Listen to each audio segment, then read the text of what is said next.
Hello, bendiciones. Profeta y apóstol Raúl Barros por acá. La generación Saúl, la generación David. Saúl conoció a Dios como el Dios que le proveyó, le rescató las burras, y como el Dios que lo posicionó, que le dio la capacidad de escalar socialmente. Era uno más del montón, de una tribu, y pasó a ser el rey. Esta era la experiencia de Dios con Saúl, la experiencia de Saúl conociendo a Dios. Conocía al Dios que le rescató las burras, que lo sacó del problema, que le proveyó y que lo posicionó socialmente. Ahora tenemos a David. David no tenía la experiencia de las burras. David tenía la experiencia del Dios que lo salvó de los colmillos y de las garras de las fieras, del león, de los osos. Hay una percepción diferente en estas dos personas. Podríamos decir, bueno, David también lo salvó de perder las ovejas.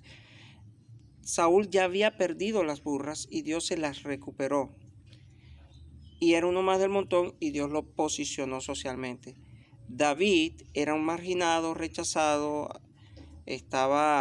porque dice el Salmo 50-51 que en pecado me concibió mi madre. En pecado fui formado y en pecado me concibió mi madre.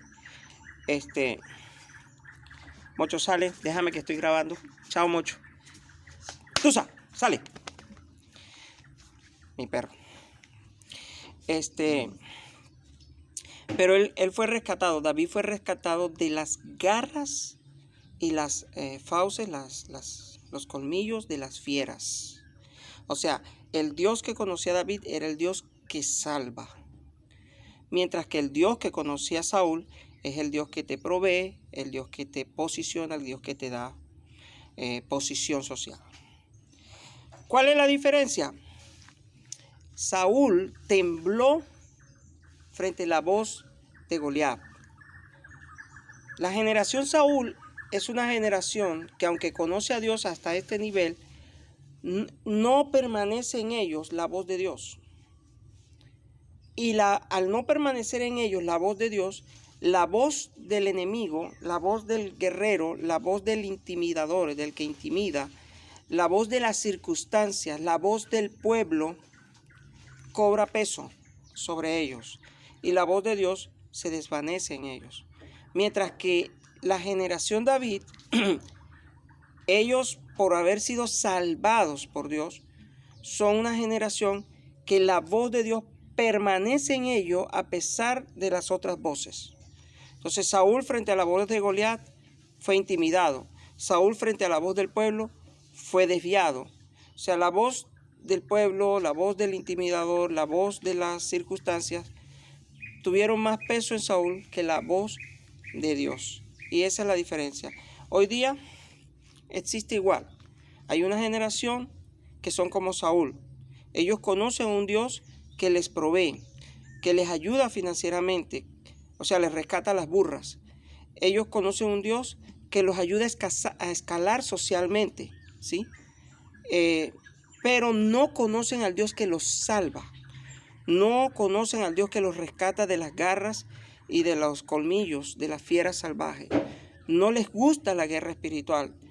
Frente a la primera oposición espiritual, tiemblan, se confunden, se estancan, se atribulan, no saben qué hacer. Porque el Dios que ellos conocen es un Dios de prosperidad solamente. Y no estoy diciendo que es malo conocer al Dios de prosperidad, pero necesitamos conocer al Dios que nos salva. Y cuando experimentamos al Dios que nos salva, no va a haber voz de Goliat, no va a haber voz de circunstancia que nos intimide.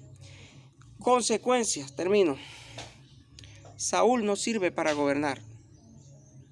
Saúl no sirve para gobernar. David sirve para gobernar. Hay una generación que sí están disfrutando beneficios de Dios, pero que no gobiernan con Dios.